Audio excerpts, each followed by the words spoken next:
I was standing by the stove I'd cooked on for 30 years, the smell of old coffee hanging in the air. My daughter, Chloe, and her husband, Marcus, were standing by the island. Their faces were cold, set like stone. Chloe tossed a stack of envelopes onto the granite countertop. The white paper skittered and stopped near my hand. "The free ride is over, Mother," Chloe said. Her voice wasn't raised. It was flat, which was somehow worse. "These bills don't pay themselves." Marcus, leaning against my refrigerator with his arms crossed, pushed himself off the appliance. "We've decided," he said, as if announcing a change in the weather. "You either pull your weight as the unpaid housekeeper or you get out." The air left my lungs. Get out? This was 742 Juniper Lane. This was the house I bought with the sweat of my brow. The house I brought Chloe home to from the hospital. "Get out?" I whispered. Chloe let out a sharp, impatient sigh. "Don't play dumb, Mama. It doesn't suit you." You heard Marcus. Housekeeper or homeless? Your choice. Hello, everyone. Before we continue, tell us where you're watching from. It keeps our stories alive. I looked at Chloe's face. The soft cheeks I used to kiss were gone, replaced by hard angles. Her eyes, once bright and full of laughter, were now narrowed and assessing, like a banker looking at a bad loan. This kitchen used to be warm. I remembered when James, my late husband, and I first saw this place. The realtor tried to warn us off it, said it was a fixer-upper. But James saw the good bones. "Evelyn, honey," he'd said, "this is where we'll grow old. This is where we'll watch our children grow up." He passed 20 years ago, long before he got the chance to grow old. He left me with a baby girl and a mortgage that felt like a mountain. I worked double shifts at Atlanta General. I was a nurse, and my hands, now spotted with age, had comforted thousands. My feet, swollen in their soft shoes, had walked miles on those polished hospital floors. My back still aches when it rains. It's a permanent reminder of hoisting patients, of cleaning messes, of running to code blues when my body screamed for rest. But I did it. I paid off this house, penny by agonizing penny. This wasn't just wood and drywall to me. This house was my legacy. It was the proof that Evelyn Moore, a widow with nothing but a high school diploma and strong faith, had made something of herself. I remembered holding Chloe in this very kitchen, rocking her when she had a fever. Her little hands would curl around my finger, holding on so tight. Where was that little girl? Marcus tapped his finger on the countertop, a rapid, irritating sound. "Well, we don't have all day, Evelyn." He didn't even call me Mother, just Evelyn, like I was the help he was interviewing. I looked from his impatient face to my daughter's cold one. I saw the matching calculation in their eyes. They had discussed this. They had planned this ultimatum. They were waiting for me to break. They were waiting for me to cry, to beg.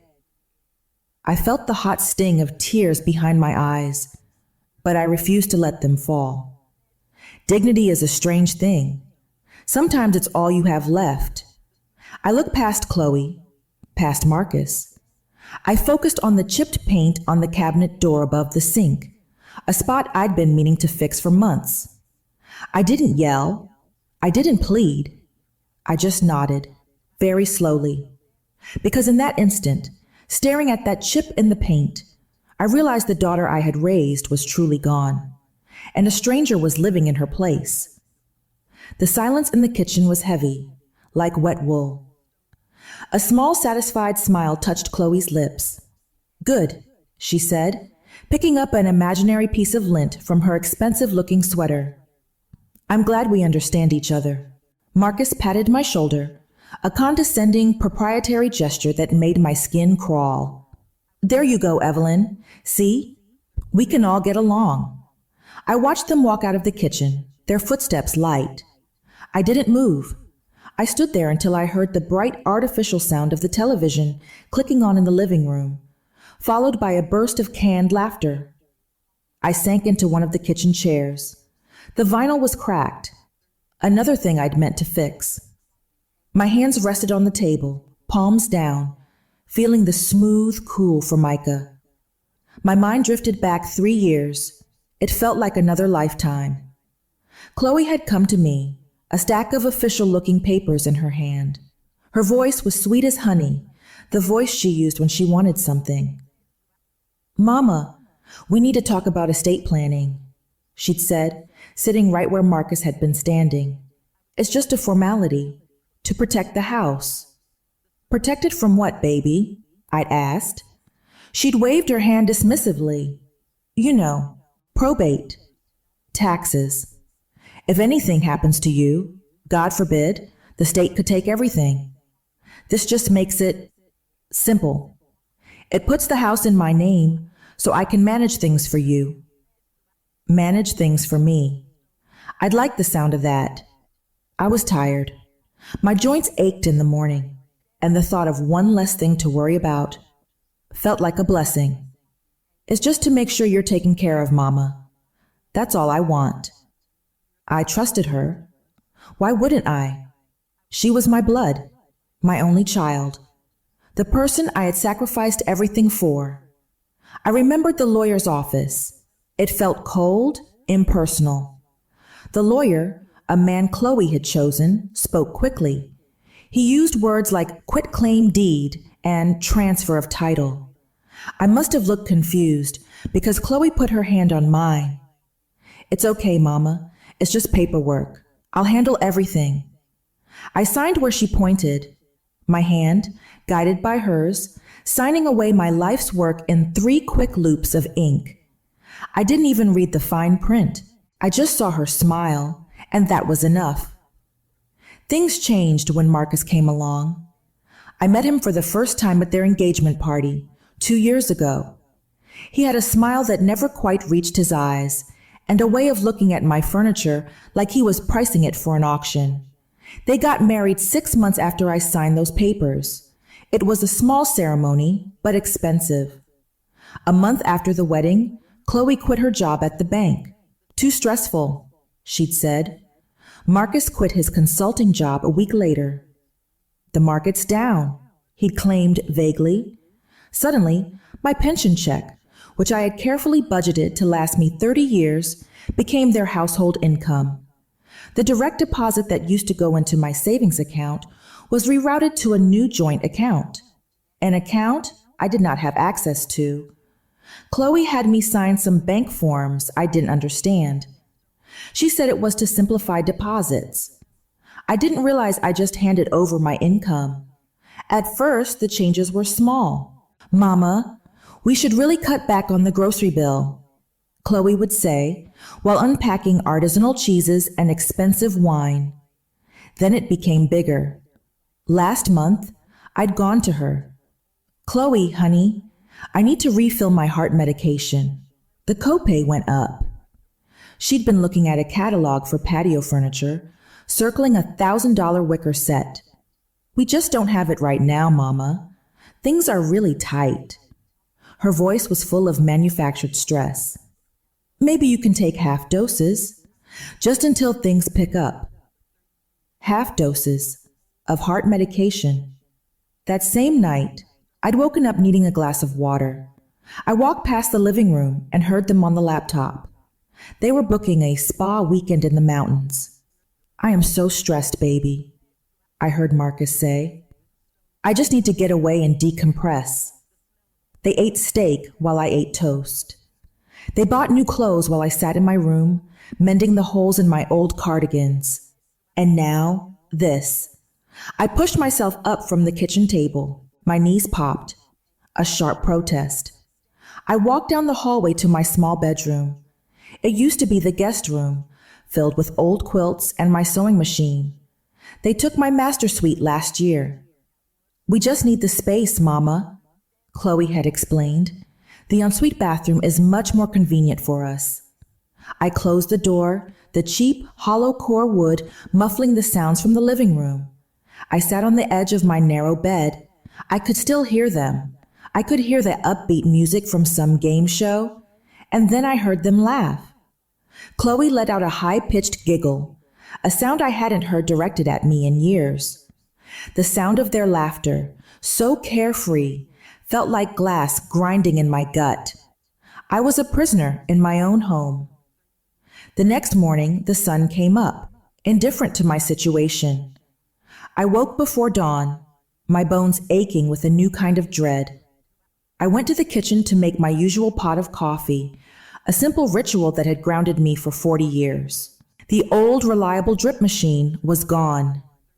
In its place sat a large, gleaming espresso machine with so many buttons and nozzles, it looked like a piece of industrial equipment.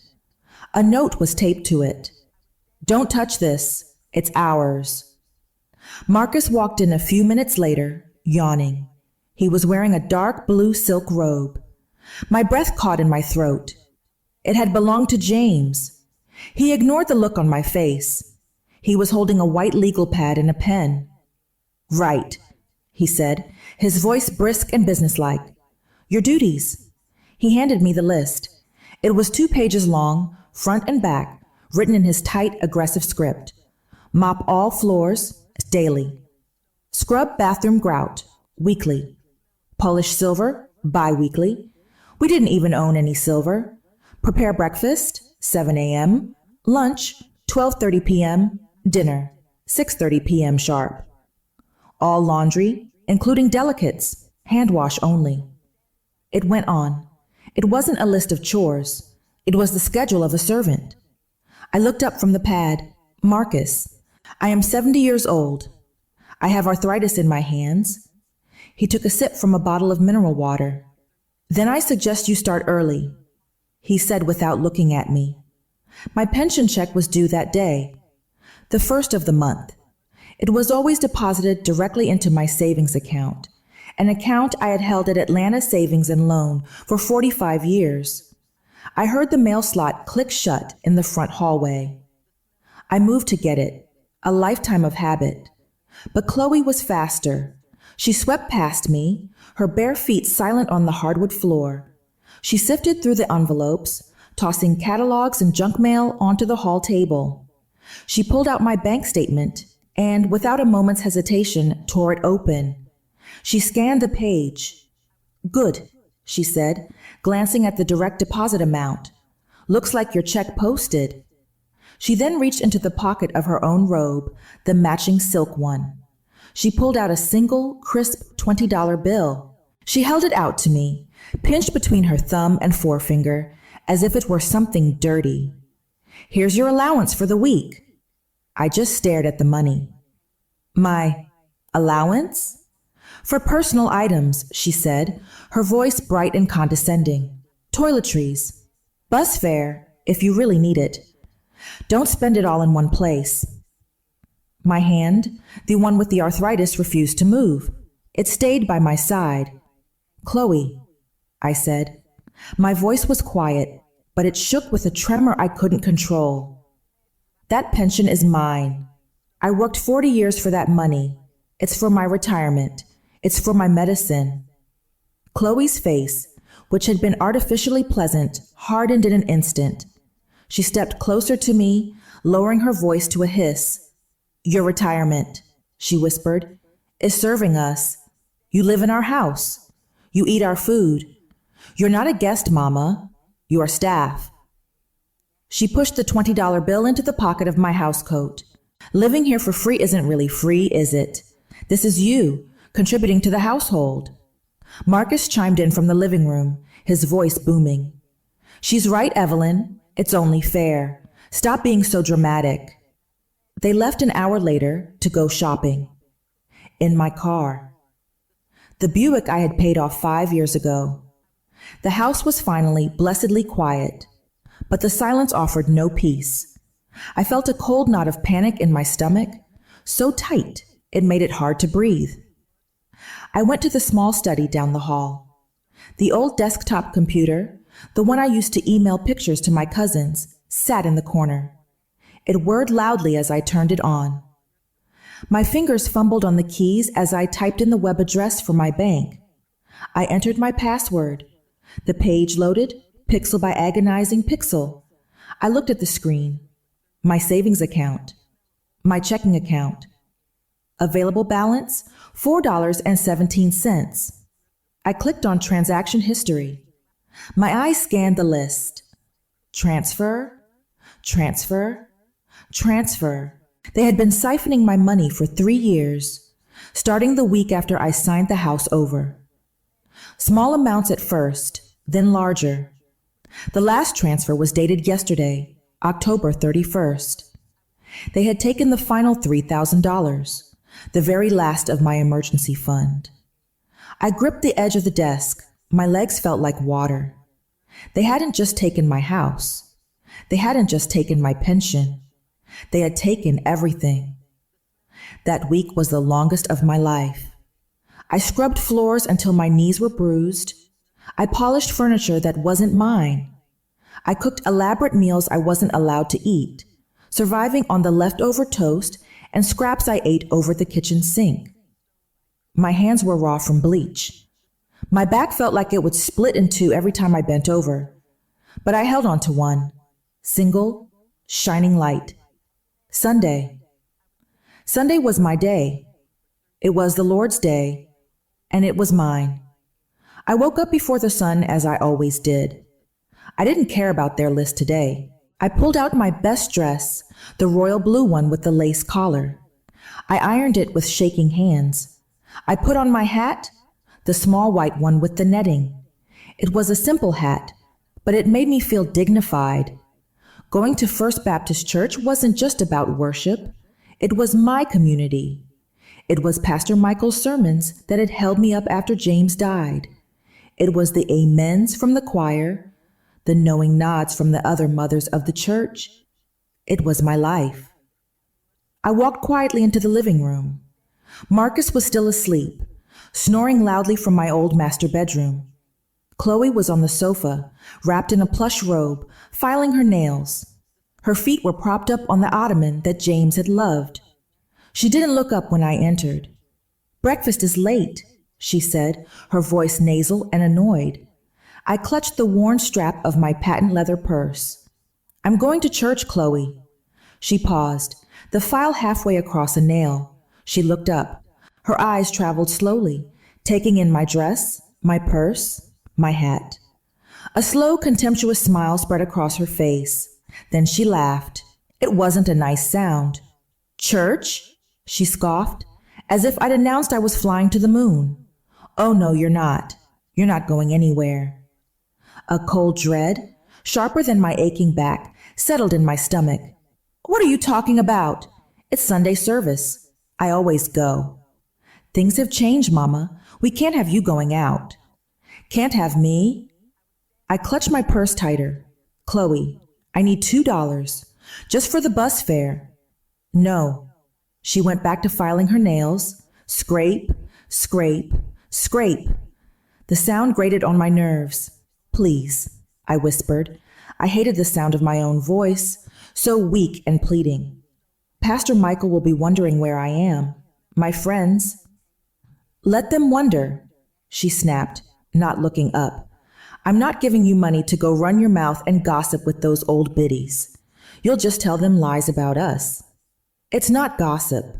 My voice rose, sharper than I intended. "It's fellowship. It's my faith." She stood up then, dropping the nail file on the cushion. She walked over to the front window, pushing aside the curtains I had hung. "Your God," she said, her voice dripping with a scorn that chilled me to the bone, "isn't paying these bills. Your faith didn't stop this house from needing a new roof." She turned back to me, her eyes as hard and empty as marbles. "I'm your God now, Mama, and I say you worship me." She pointed one long, perfectly manicured finger toward the kitchen. "I see crumbs on that floor from last night. Get to work." My blood ran cold. I stood there, frozen in my Sunday best. "Chloe, please." She just turned back to the window, looking at her watch. "The 9:15 bus," she said, her voice casual. It's coming up the street right now. I hurried to the window, my heart hammering against my ribs. Sure enough, I saw it. The number 12. MARTA bus, bright and blue, sighed to a stop at the corner. I saw Mrs. Gable from the choir, in her big purple hat, step up onto the bus. She glanced toward my house, a little frown on her face. I wanted to bang on the glass. I wanted to scream. The bus doors hissed shut.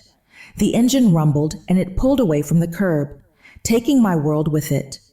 The $20 bill Chloe had given me was still on the dresser in my room, but I knew deep in my gut that it was a trap. If I took it, they would accuse me of stealing. Tears, hot and angry, welled in my eyes. They blurred the sight of the disappearing bus. They hadn't just taken my money and my home. They were taking my soul. They were cutting me off from God, from my friends, from everything that held me together. I was utterly, completely alone. I took off my hat. 2 weeks passed in a blur of cleaning and isolation. The house no longer felt like mine. It was a prison where I was the only inmate, and the guards were my own flesh and blood. The silence was the worst part.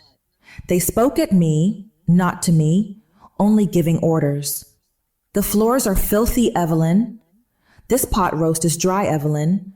Go to your room, Evelyn. Then came the party.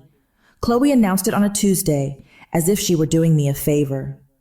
We're having some important friends over Friday night, she'd said, examining her cuticles. The house needs to be perfect, and you need to look presentable. Friday night, the house was filled with noise. Loud, thumping music I didn't recognize, the kind that vibrates in your chest. Laughter that sounded sharp and cruel to my ears. They were all young, like Chloe and Marcus, dressed in expensive clothes that smelled of strong perfume and cigars. They held glasses of wine, my wine, bought with my pension. Chloe handed me a small, starched white apron. It felt ridiculous, like a costume. You'll be serving, she said, her voice low and brisk, not meeting my eyes. Just pass the appetizers and clear the glasses. And try not to get in the way. I wanted to refuse. I wanted to tear the silly apron off and throw it in her face. But the look in her eyes, the one she'd had at the window when the bus passed, stopped me cold. It was a look that promised consequences. So I did it. I, Evelyn Moore, a retired head nurse who had managed an entire hospital wing, carried a silver tray of cheese puffs through a living room that I owned. My hands, swollen with arthritis, were shaking. The tray felt like it weighed 100 pounds. One of the guests, a young woman with sharp cheekbones and a white silk dress, smiled at me as I offered her the tray. "Your help is just adorable, Chloe," the woman called out. I froze. Chloe, who was across the room, laughed. It was a light, tinkling sound, completely artificial. "Oh, her? That's just Mama. She loves to help out.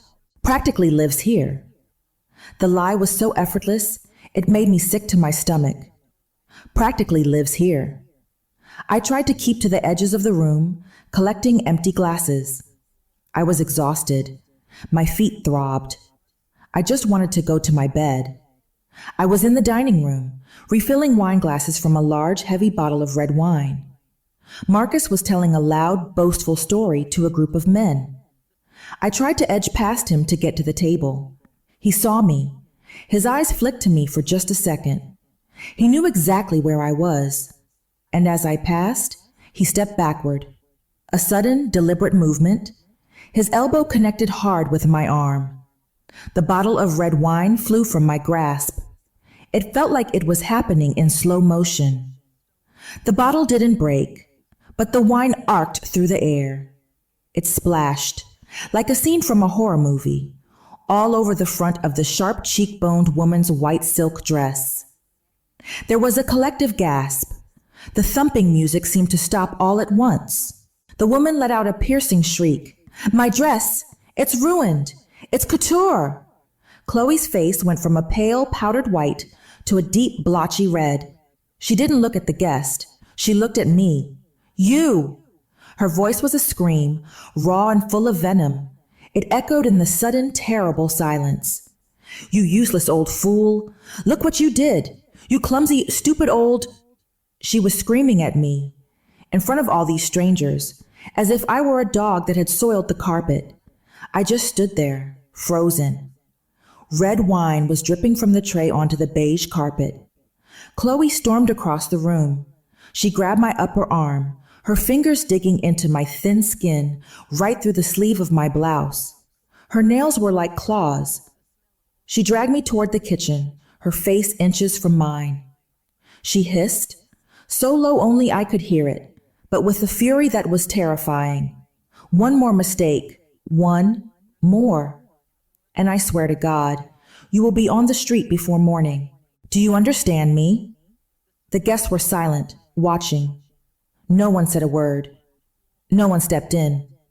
They just stared, some with pity, some with morbid curiosity. I pulled my arm free from her grasp. The suddenness of the movement surprised her. I didn't run. I didn't cry. I walked, with as much dignity as I could muster, past the kitchen, past the staring faces. I went straight down the hall to the small guest bathroom and locked the door. I leaned against the sink, my breath coming in ragged, shallow gasps. My arm was throbbing where she'd grabbed it. I knew there would be bruises tomorrow. I looked up and saw my reflection in the mirror.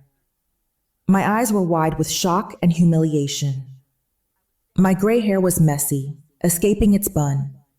The silly white apron was stained with red wine, like blood. This wasn't me. This was some terrified old woman I didn't recognize. A cold, hard resolve settled over me, so sudden and so strong it pushed the fear right down. They had humiliated me. They had isolated me. They had threatened my life.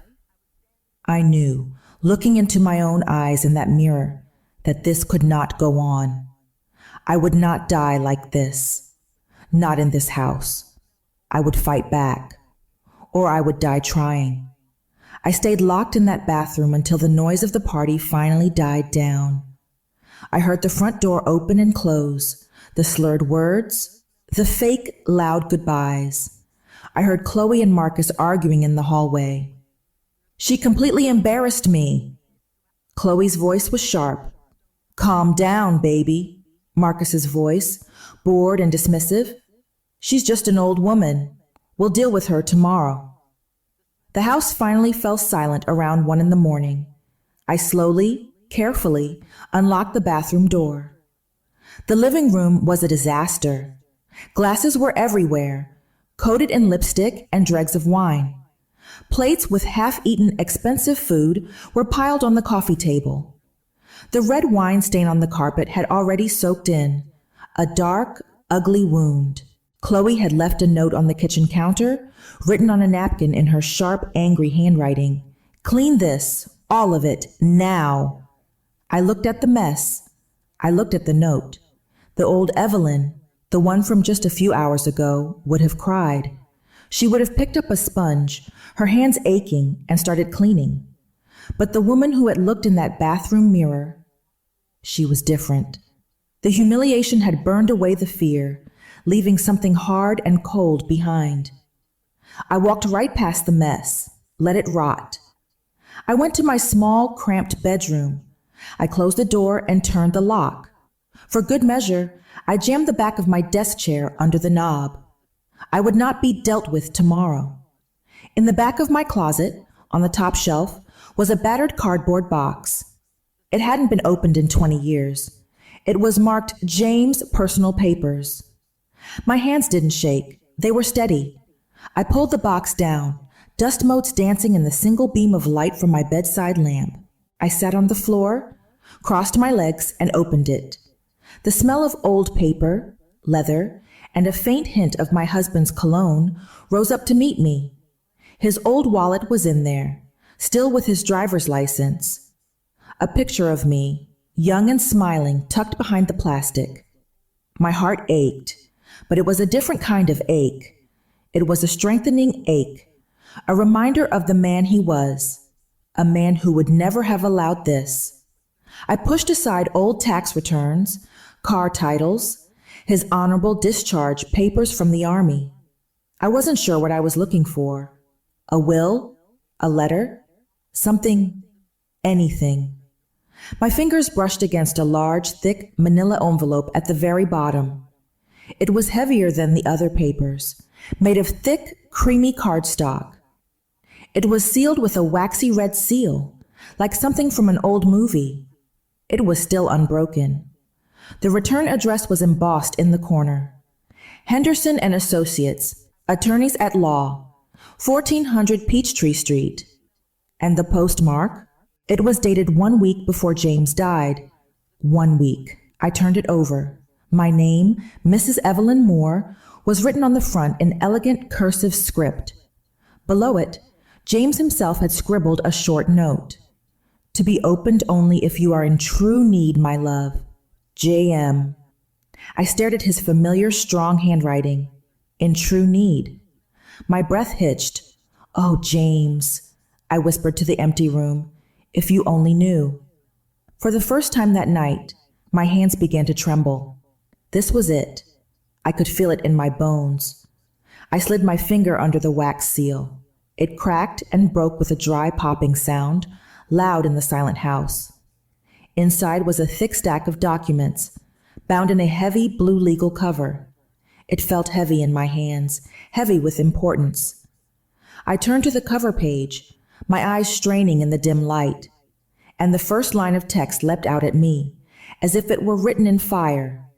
Regarding the last will and testament and the accompanying James Senior Life Estate Trust Agreement. Trust? Life estate? I had no idea what those words meant, but they sounded like a weapon.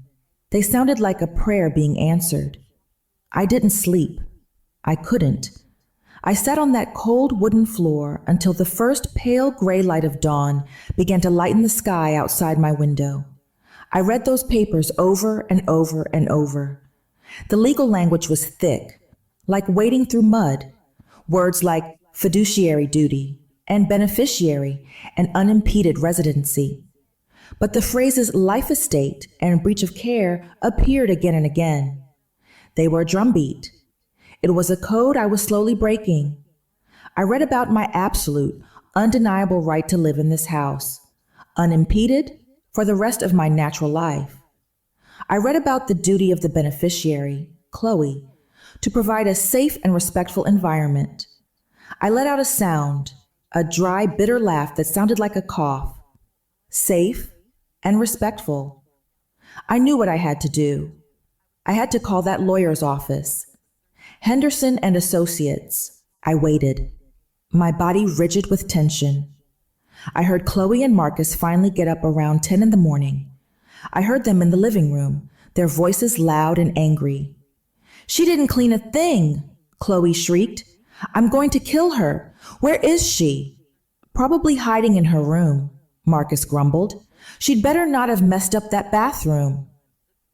I heard them arguing about who would go out for coffee. A moment later, the front door slammed shut. This was my chance. They had taken my simple flip phone weeks ago to save money on the bill.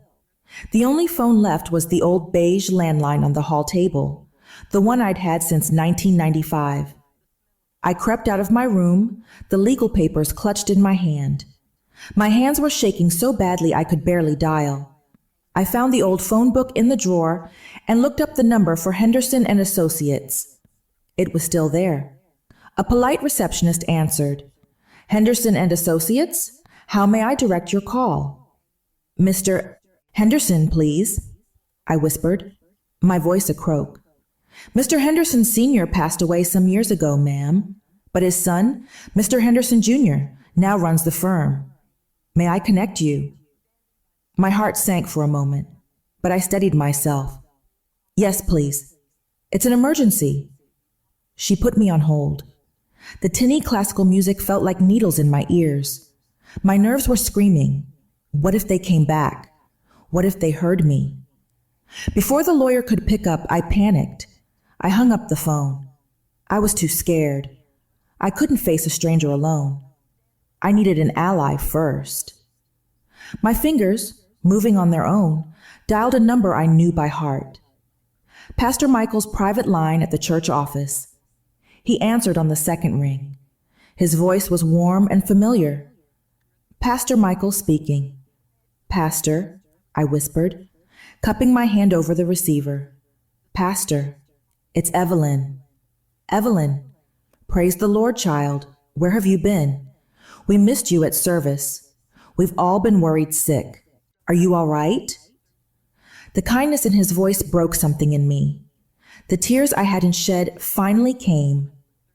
"No, Pastor, I'm not all right," I rushed, the words tumbling out in a sob.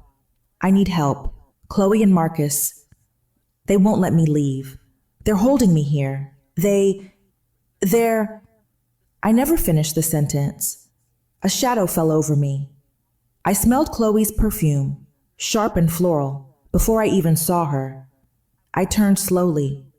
She was standing right behind me, not even wearing shoes. Her face was a mask of pure reptilian rage. "Who?"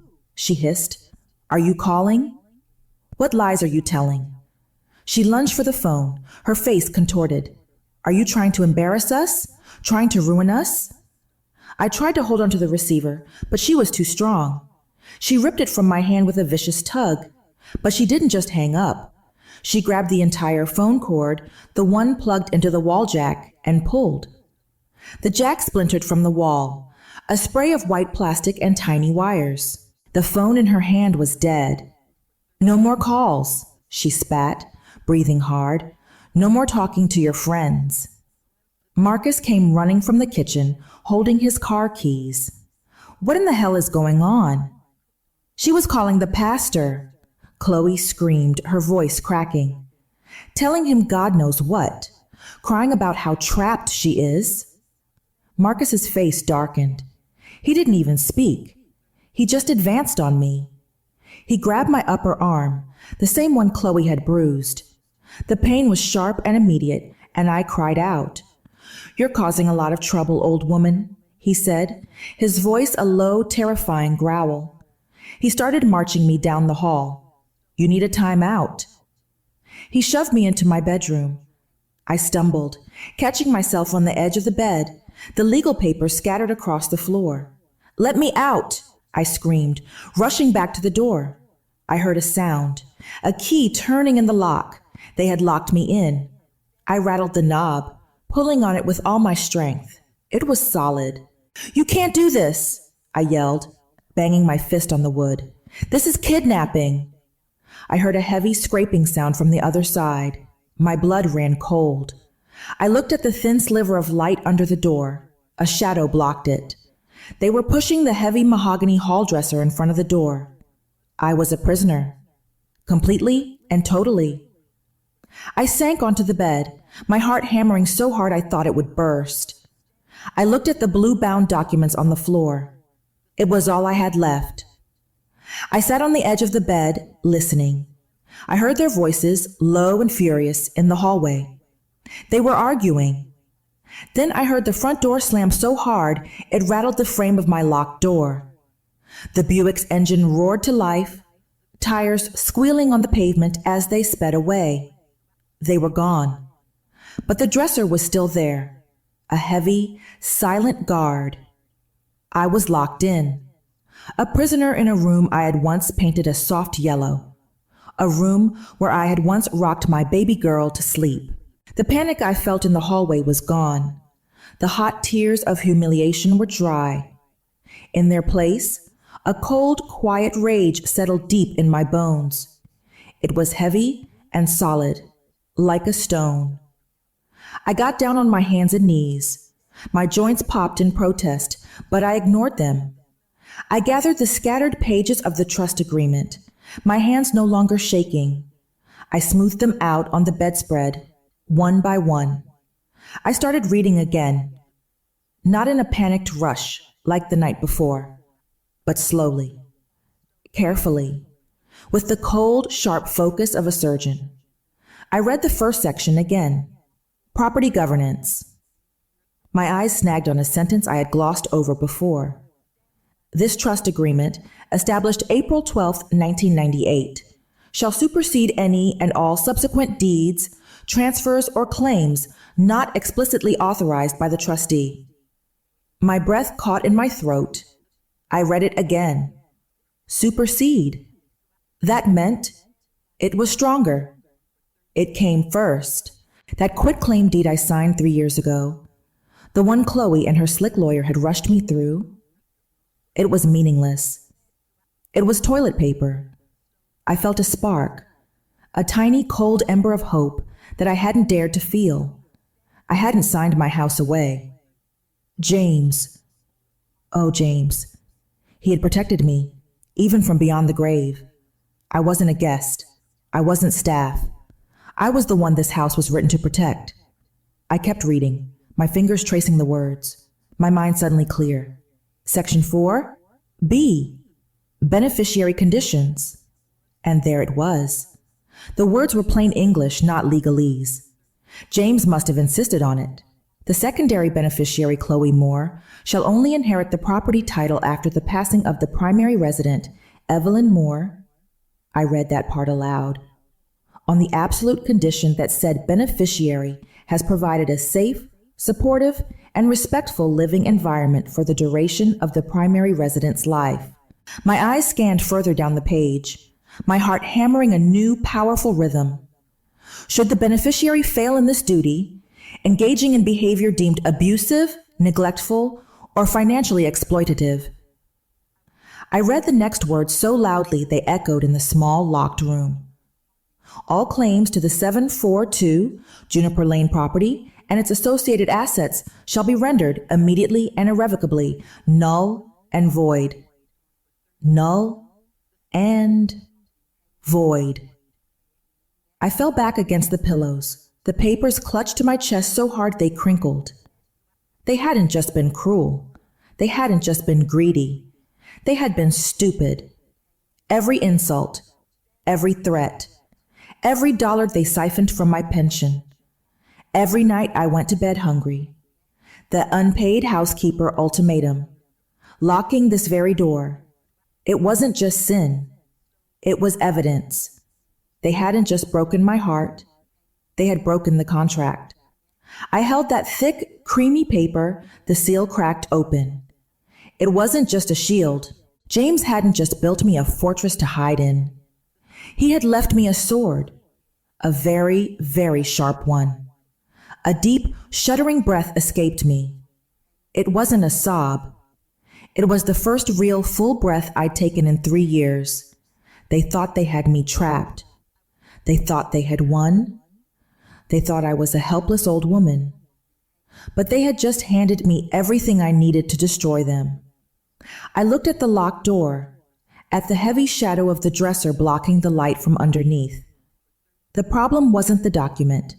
The problem was the room. I had the weapon. Now, I just had to get out of the armory. I sat in the silence, listening to the sound of my own breathing. I went to the door. I pushed. It didn't move an inch. The solid, dead weight of the mahogany dresser, James's favorite piece, was wedged against it. A wall of wood and apathy. I looked at the window. It overlooked the backyard. It was an old single-story house, a simple ranch-style home.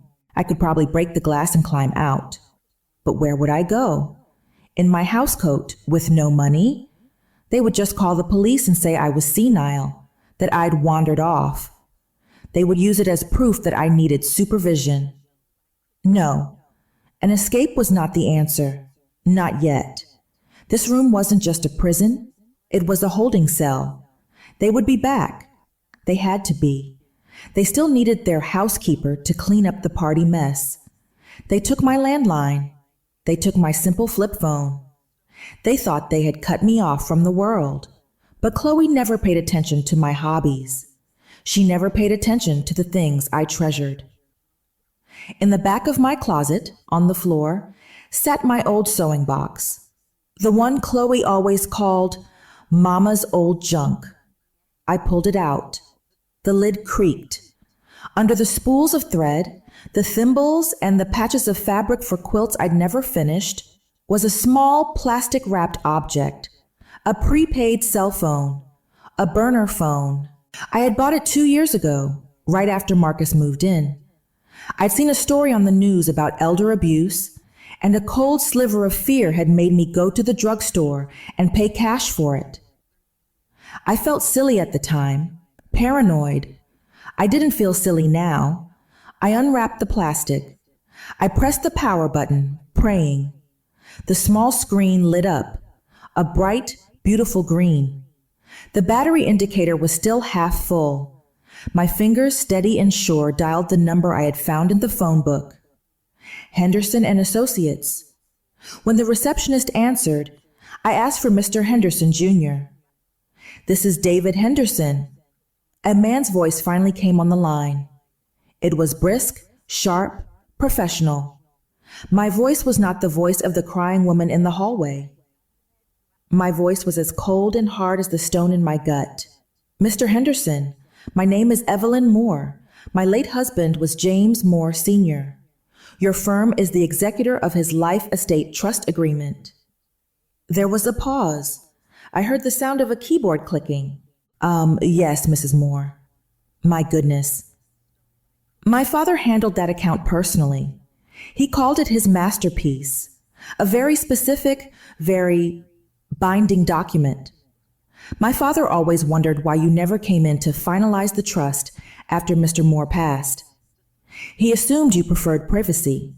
Is something wrong? I took a breath. I am currently locked in my bedroom. My daughter, Chloe, and her husband, Marcus, have placed a dresser against the door.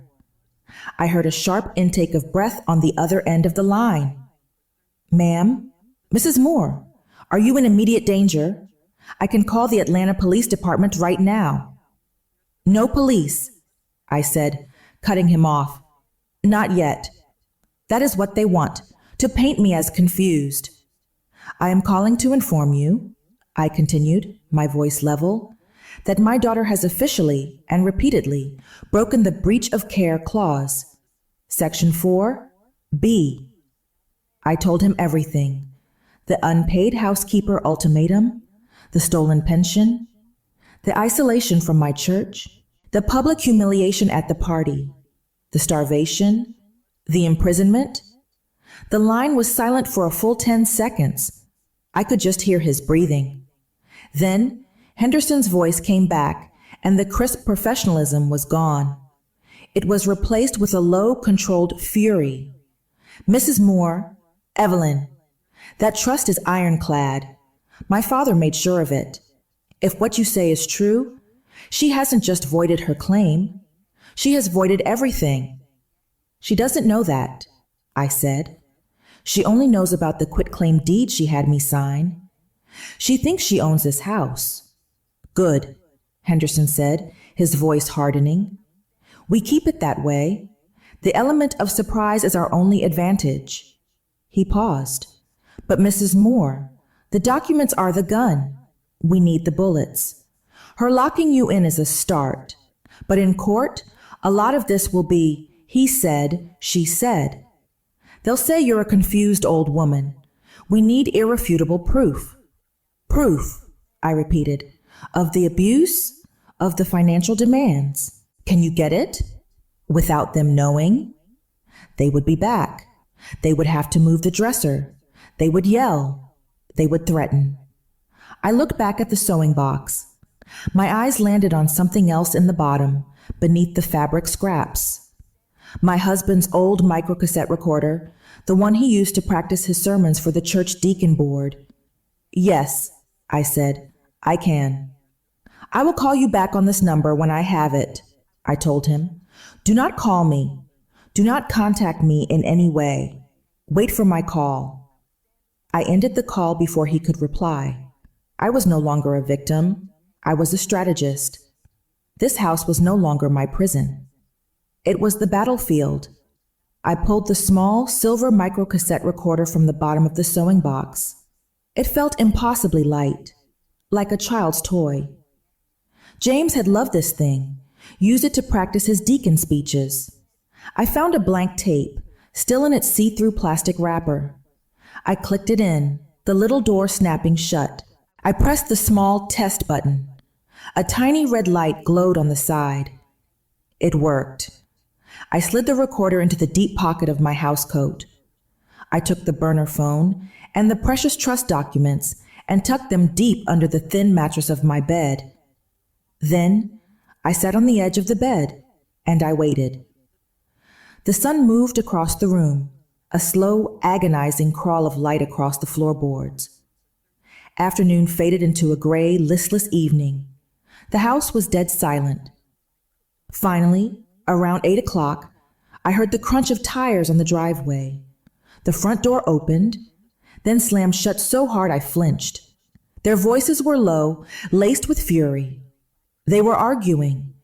They had clearly spent the day stewing in their own anger, and now they were back.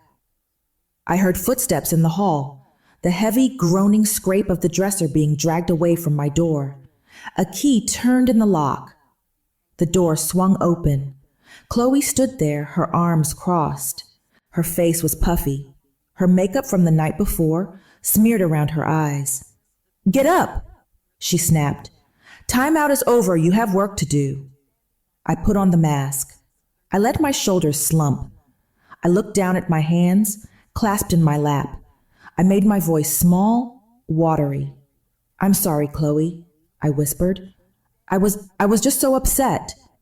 My right hand was in my pocket. My thumb found the small, indented record button.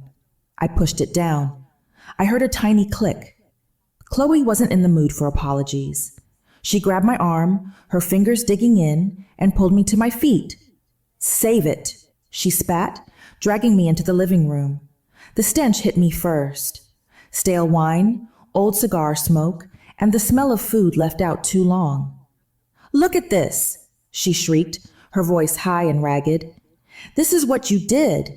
You think you can just hide in your room like a child after you embarrass me like this? You useless." Marcus was on the sofa, his feet propped up on the coffee table, right next to a plate of dried up cheese. "You're lucky we don't charge you for that dress, old woman," he sneered, not even looking at me. "That was a $500 Alaya dress. That's 3 of your pension checks." I didn't mean to," I whispered, the words catching in my throat. "I don't care what you meant," Chloe yelled. "Your job isn't to think. Your job is to clean. Now, on your knees, scrub that wine stain." She kicked a bucket and a rag toward my feet. The bucket was empty. "Get the water, get the soap, and don't stop until it's gone." I knelt, my knees cracking on the hardwood floor. "And that phone call," Marcus said. His voice dropped to that low, dangerous growl I was starting to know so well. He slid off the sofa and walked over to me, towering above me. "Who did you think you were calling, huh? Your little pastor? Your church friends?" He leaned in close, his face just inches from mine. I could smell the sour scent of beer on his breath. "You ever pull a stunt like that again? I swear to God. I will personally drive you to the state facility in Jackson. I'll tell them you're delusional, that you attack people. No one will ever believe a word you say." Chloe chimed in from the sofa, her voice a cruel, taunting sing-song. "That's right, Mama. We're your legal guardians now. We're all you have." She laughed, a short, ugly bark. "You try to cross us, you'll die in a room with padded walls, and we'll inherit everything anyway." I let a single tear roll down my cheek. It wasn't hard to do, but this tear wasn't for me. It was for them. "Please," I whispered, playing my last card. I have to get my medicine, my heart pills. I only have 2 left." Chloe stopped laughing. She looked at Marcus, then back at me, her expression one of pure, cold calculation. "Heart pills? You don't need pills. You need to work." She stood up and walked over, nudging the empty bucket with her toe. "You want your medicine? You earn it. You get your pills when we decide you get them, and you get paid when this house is spotless. Now get the water, Evelyn. Scrub. I stayed on my hands and knees for a moment. I could see their reflections in the dark screen of the television. They had turned on a movie, their heads close together. My right hand was in my pocket, my fingers wrapped tight around the small, warm plastic of the recorder. I could feel the tiny, reassuring whir of the tape, spinning, spinning and spinning, capturing every lie, every threat, every ounce of their cruelty. I got to my feet, picked up the bucket, and walked toward the kitchen. I had them. For 2 weeks, I was the perfect ghost. I scrubbed the party stain until my knuckles were raw. I cooked their meals. I was silent. I was invisible. I was defeated. And all the while, the small silver recorder was in my pocket, whirring quietly, listening. I filled 3 tapes, 90 minutes each, 3 full tapes of their poison, their threats, their greed. I had the state facility threat. I had the unpaid housekeeper ultimatum, repeated 3 times. I had Chloe mocking me for needing heart medication. I had them cold. They left on a Tuesday afternoon. Marcus wanted a new pair of shoes, and Chloe wanted to go to the outlet mall. We deserve a treat, Marcus had said, pocketing the last of my pension money. The moment the Buick pulled out of the driveway, I ran to my room. I pulled the burner phone from under my mattress. My fingers dialed Henderson's number. I have it, I said, my voice low and steady. Hours of it. I have everything. There was a long silence on the other end of the line. When Henderson spoke, his voice was grim, stripped of all legal politeness. Good God, Evelyn. Okay, now we get you out. But we have to be smart. We can't just call the police. They'll say you're a confused old woman having an episode. They're terrified of outsiders, I told him, my mind racing. My neighbor, Mrs. Gable, from church. They pull the blinds when they see her in her yard. Perfect, Henderson said, his voice hardening. That's our way in. We will use their own cowardice, their fear of exposure against them. Here is exactly what you are going to do. He laid out the plan. It was risky. It required me to put all my faith in their selfishness. The next day, Wednesday, Marcus had a new chore for me. It was his way of reminding me who was in charge. My car is filthy, he announced at breakfast, tossing the keys on the counter. Go wash it. The Atlanta sun was high and hot, beating down on the concrete driveway. It was just after 10 in the morning. I saw her, right on cue. Mrs. Gable, in her big straw hat, was across the street, tending to her prize-winning roses. She was a notorious curtain twitcher, and today I was grateful for it. Marcus was sitting on the front porch, supervising me from the shade. He had a tall glass of sweet tea in his hand. I carried the heavy bucket of soapy water. My real arthritis, the deep, grinding ache in my knees and my back, it made the act easy. I wasn't just pretending to be weak. I was weak. This was the moment. Every movement had to be perfect. My life depended on this act. I tripped over the garden hose. It was a perfect, believable stumble. I let my knees buckle and went down, hard on the hot concrete. I let out a cry, a sharp, real cry of pain as my hip bone hit the ground. I dropped the bucket. Soapy water washed over my legs. Then I clutched my chest. My heart, I gasped, my voice thin and reedy. Help me, Marcus's chair scraped on the porch. What the hell? Get up. Stop being so dramatic. Chloe ran out the front door, her hair in curlers. Her face was a mask of pure panic. Mama, get up, she hissed. Mrs. Gable is watching us. I saw Mrs. Gable stop pruning. She was standing at the edge of her lawn now, her gloved hand over her mouth. She was looking right at us. I didn't move. I let my head loll to the side, my eyes half closed. I forced my breathing to become shallow, ragged. Hospital, I wheezed. I can't breathe.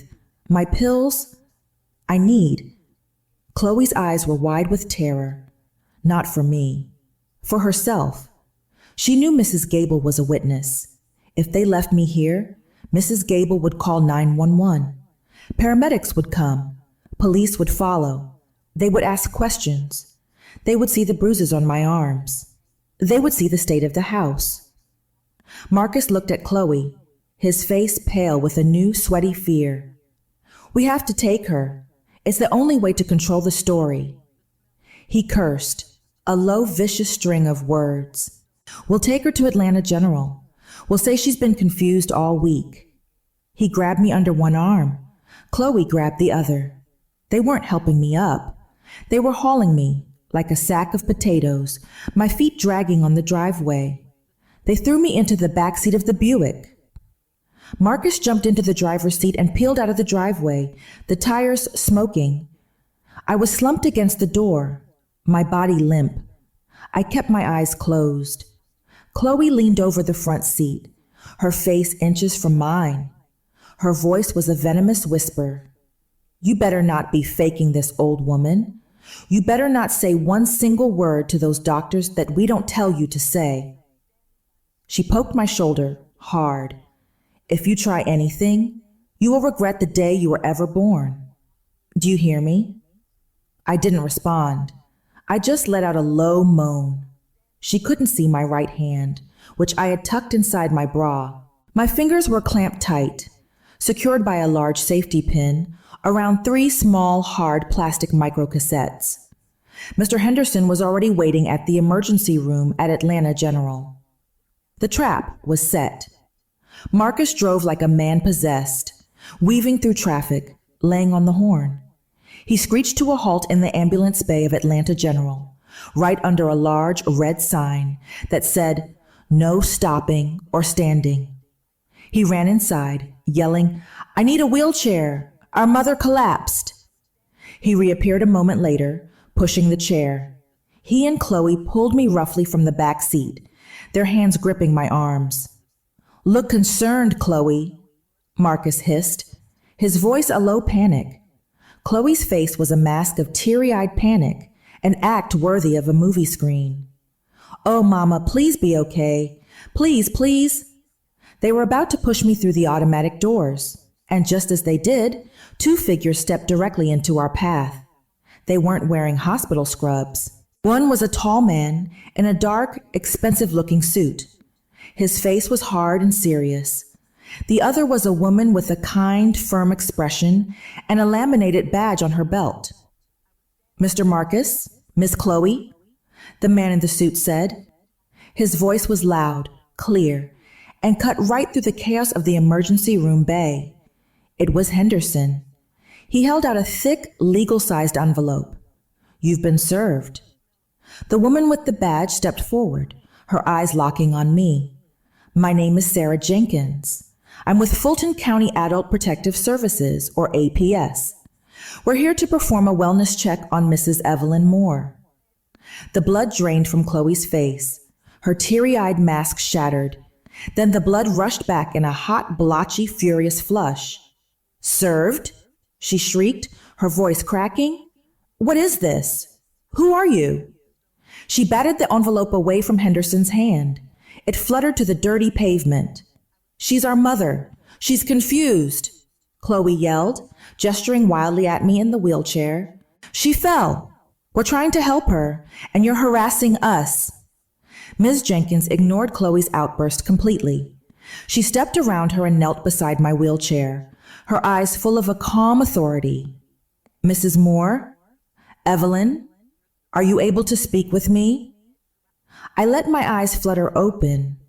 I looked past Chloe's furious face and met Ms. Jenkins' steady gaze. I nodded just once. I lifted my hand, the one that was tucked inside my bra, and showed her the corner of a plastic cassette, still pinned to my slip. Chloe saw the movement. "No, you can't talk to her. We are her legal guardians." It was a blatant lie, but she screamed it with all the conviction in the world. "She's not competent. She's sick. She's been delusional all week." Henderson calmly bent over, picked the envelope off the ground, and pushed it firmly into Marcus's hand. This is a temporary restraining order, petitioning for you to be immediately removed from the premises at 742 Juniper Lane, and an emergency hearing request. Premises? Chloe's scream made a nearby security guard unhook the strap on his holster. That is my house. She was losing it, right there for God and everyone to see.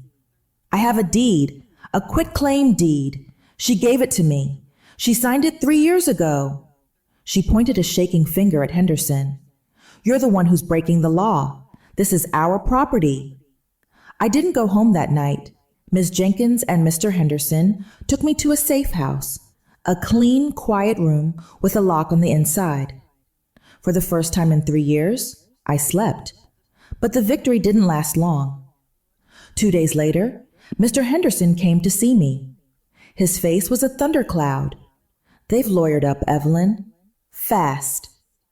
They had used the last of my pension money, every cent I had left, to hire a slick downtown lawyer, a shark in a $1,000 suit. And he was aggressive. They filed a counter petition, Henderson said, sliding a new set of legal papers across the small table. They're petitioning for emergency guardianship. I read the words, and my stomach turned to ice. A clear and present danger to herself and others. Paranoid delusions. Advanced stage dementia. Has exhibited physically violent behavior. They were using my fall as proof I was unstable. They were twisting their abuse into my insanity. The worst part? Henderson said, rubbing the bridge of his nose. The judge has seen their filing, and he's seen the certified quitclaim deed that Chloe filed with the county 3 years ago. My heart sank. And he's skeptical of our claim, Evelyn. He thinks this might just be a family money dispute. He took a deep breath. He has scheduled the guardianship hearing first. He wants to determine your competency before he'll even agree to look at your restraining order or the trust agreement. It meant the tapes, the trust, the truth. None of it might ever be heard in court. Chloe's story, that I was a crazy, violent old woman, was taking precedence. I remembered the smirk on Chloe's face as the police officer called by Ms. Jenkins had escorted her and Marcus from the hospital grounds. It wasn't a look of defeat. It was a look of smug, cold confidence. She thought she still had the winning card. The courtroom was cold. It was a deep, institutional cold that had nothing to do with the air conditioning. It smelled of floor wax, old paper, and something like stale fear. I sat at a small table, Mr. Henderson beside me. I felt small in the heavy, dark wood chair. I was wearing my Sunday best, the royal blue dress that Miss Jenkins had managed to retrieve for me. At the other table, Chloe sat between Marcus and their lawyer. She was a picture of modest grief, dressed in a simple black dress, her hair pulled back in a bun. She held a single white tissue in her hand, which she used to occasionally, and very gently, dab at her perfectly dry eyes. Their lawyer, Mr. Kincaid, was a performance artist. He had a smooth, honeyed voice that filled the room, a voice that made you want to trust him, to believe whatever he said. He paced in front of the judge's bench, his movements slow and respectful. "Your Honor," he began, his voice dripping with reluctant sorrow. "This is not a case about property. This is not a case about money. This is a tragedy." He painted a picture of a loving, devoted daughter, Chloe, desperate to care for a mother, me, who was, as he put it, tragically slipping away into the shadows of dementia. "We are not here to punish, Your Honor. We are here to protect." Then his voice became crisp, all business. Exhibit A. He produced the quitclaim deed with a flourish, as if it were a winning hand in a card game. He handed a certified copy up to the judge. "A fully executed, notarized, and recorded quitclaim deed, Your Honor, signed by Mrs. Moore herself 3 years ago. when she was in full and complete command of her faculties. Judge Harrison, a stern-looking man with graying hair, put on his reading glasses. He studied the document. He looked at my signature. I saw his head nod, just slightly, almost imperceptibly. It was a solid document, a simple, straightforward transfer of title. Then Chloe took the stand. This was the performance of her life. The tears came now, summoned at will. They welled up in her eyes and rolled slowly down her powdered cheeks. We just want to take care of her," she sobbed, her voice breaking beautifully. "We love her so much. But she's not Mama anymore." Kincaid's voice was gentle, like a priest in a confessional. "What do you mean, Miss Chloe?" "She gets violent," Chloe whispered, as if the words pained her. "She accuses us of terrible things, stealing from her, hiding her things." She looked at the judge, her eyes wide and overflowing with false innocence. How could we steal what she gave us so generously? Kincaid walked her through the fall on the driveway. "Tell the court what happened that day, my dear." Chloe choked back a sob, placing a hand over her heart. She just started screaming, raving. She threw herself on the concrete, right in front of the neighbors. "She was yelling that we were poisoning her food," Chloe cried. "We were so scared. We had to take her to the hospital to protect her from herself." It was a masterful lie. It took my truth and twisted it into a weapon against me. Then came the photographs. They weren't photos of the party. They were photos they had taken of the kitchen after they had locked me in my room for a full day. The sink was piled high with the dirty dishes they had left. The wine stain was dark and prominent on the carpet. The counters were sticky. "This is the state of the home my clients are forced to live in," Kincaid said, his voice full of sorrowful judgment. "A mind in chaos, Your Honor. A house in chaos." My blood ran cold. They had set the stage. They had documented the evidence of my insanity. Mr. Henderson shot to his feet. "Objection! Your Honor, that is a complete and deliberate misrepresentation. My client was a prisoner in that house. They caused that mess." Kincaid just turned, his expression one of deep, deep pity. "A prisoner? Or a patient, Your Honor? A patient her loving daughter was simply trying to keep safe, from wandering, from hurting herself?" He turned back to the judge. "We have the fantasies of being locked in. We have the violent, self-harming outbursts. We have the documented neglect of the home. And we have the quitclaim deed." He rested his hands on the rail. "The evidence, sadly, is clear. This poor woman needs help, and her daughter is the only one willing to give it." Judge Harrison took off his glasses.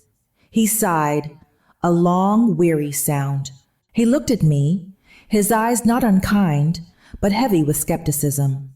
"Mrs. Moore," he said, his voice a low, heavy rumble.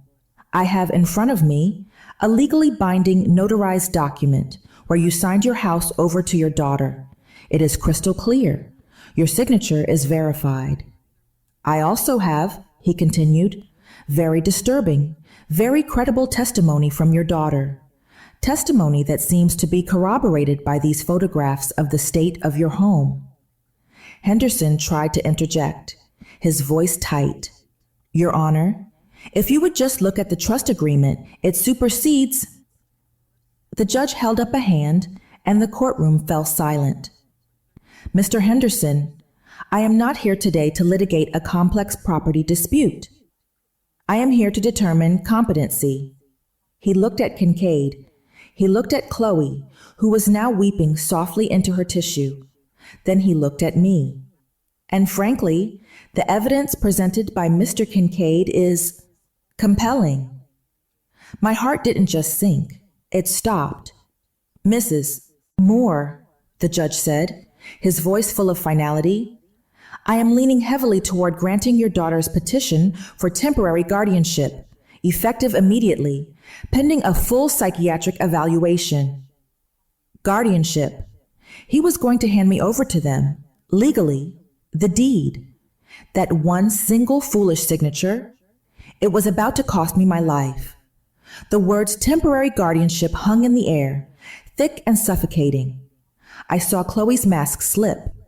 Through the facade of her false tears, a small, cold, triumphant smirk touched the corner of her mouth. She shot a quick glance at Marcus. She thought she had won. She thought that piece of paper, my one foolish signature, was the final word. My hands were ice cold, trembling in my lap. I looked at Mr. Henderson. He was not looking at the judge. He was looking at me, and he gave a single, almost imperceptible nod. He was not defeated. He was waiting. As the judge reached for his gavel, Mr. Henderson stood up. His voice was not loud, but it cut through the room like a steel blade. Your Honor, I understand your position completely, but this is not a competency hearing. He paused, letting the words settle. This is a hearing about a criminal conspiracy, and that quitclaim deed. He pointed a long, steady finger at the document on the judge's desk. Is the motive, not the proof. Kincaid was on his feet, already rolling his eyes. Your Honor, this is desperation. He has no case, so he's inventing fantasies. It is not a fantasy, Henderson said, his voice dropping, silencing Kincaid mid-sentence. Your Honor, I now present a document that precedes, supersedes, and utterly nullifies that deed. He strode forward and placed the heavy, blue-bound trust agreement on the judge's bench. The James Moore Senior Life Estate Trust Agreement, executed many years before that quitclaim deed was ever conceived of. Judge Harrison looked profoundly annoyed. He clearly wanted his lunch break, but he was a man of the law. He sighed, put his glasses back on, and began to read. The courtroom was so quiet I could hear the buzz of the fluorescent lights overhead. We all watched the judge's eyes move back and forth, scanning the typed page. I direct your attention to Section 4B, Your Honor, Henderson said, his voice like a tour guide. The breach of care clause. You'll note, inheritance and title are entirely conditional. We all saw it happen. It was like watching the sun rise. The judge's posture changed. He sat bolt upright in his chair. He read the clause again, his lips moving silently. Then he looked up, very slowly, over the top of his reading glasses. His eyes, no longer skeptical, were now sharp, cold, and zeroed in on Chloe. Kincaid saw the shift and scrambled. Your Honor, this is irrelevant. A breach of care? That's a laughably vague, subjective term. He gestured wildly at Chloe. My client was providing care. She was trying to manage a difficult, delusional parent who was a danger to herself. Mr. Henderson almost smiled. It was a cold, thin expression. On the contrary, Mr. Kincaid, the terms are very specific. A safe, supportive, and respectful environment. And care is not what was being provided. Blackmail, extortion, and false imprisonment were. Your Honor, under Georgia Code Section 31-8-16, exploitation of an elder through coercion or property transfer is a felony. The trust anticipated exactly this scenario. He reached into his briefcase. He did not pull out a stack of papers. He pulled out the small silver microcassette recorder and placed it gently on the evidence table. Your Honor, Henderson said, I now present evidence of that breach. Evidence that will also clarify the context of those photographs Mr. Kincaid was so proud of. This is an outrage, Kincaid was shouting now, his slick composure gone. You can't. This is inadmissible. It's an illegal recording. It is not, Henderson countered, as the state of Georgia is a one-party consent state, and my client was a party to all conversations. Furthermore, it is evidence of multiple felonies. Judge Harrison banged his gavel, the sound like a gunshot. It is highly admissible, counsel. You will sit down. Mr. Henderson, play the tape. Henderson pressed the play button. The small speaker hissed for a second, and then the room filled with their voices. First, Chloe's. Cold, hard, and unmistakable. You either pull your weight as the unpaid housekeeper, or you get out. Kincaid's face went white.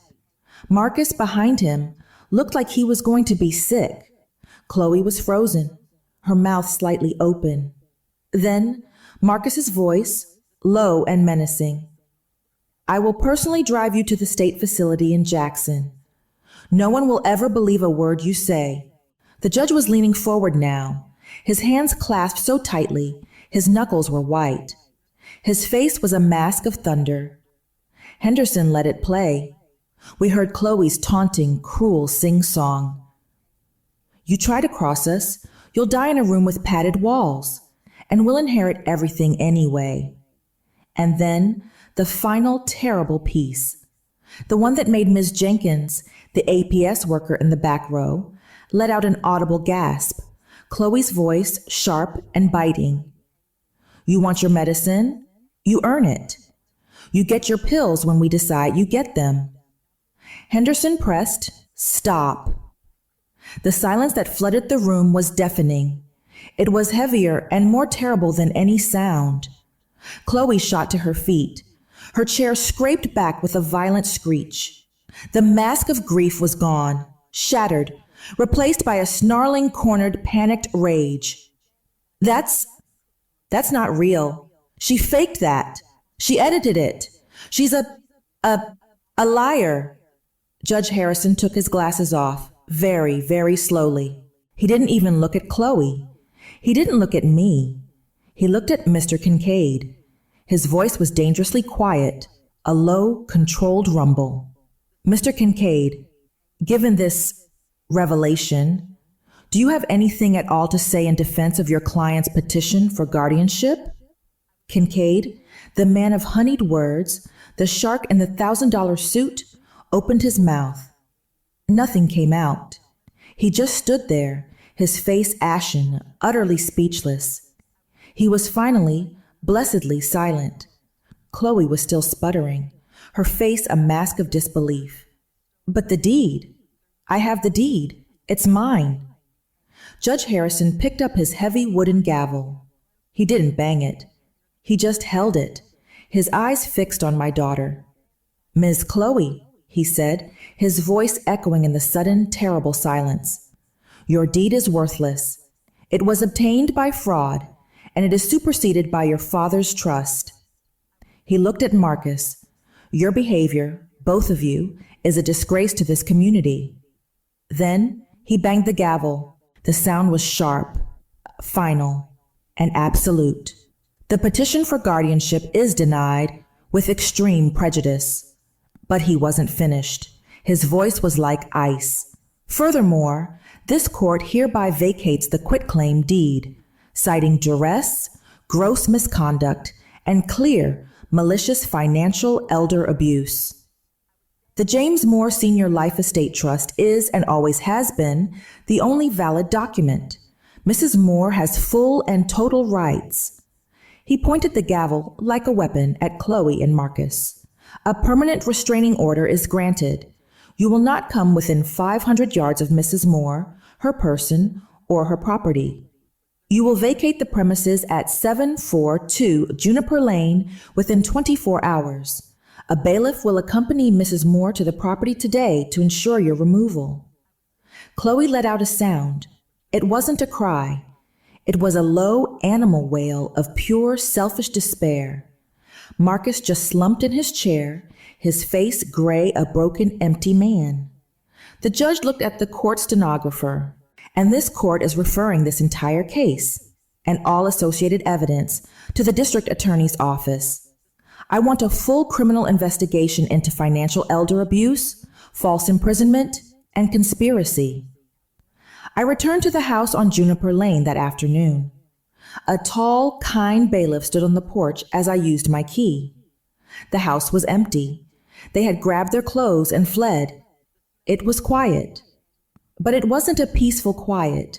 It felt dirty, tainted. The living room still had the faint, dark outline of the wine stain on the carpet.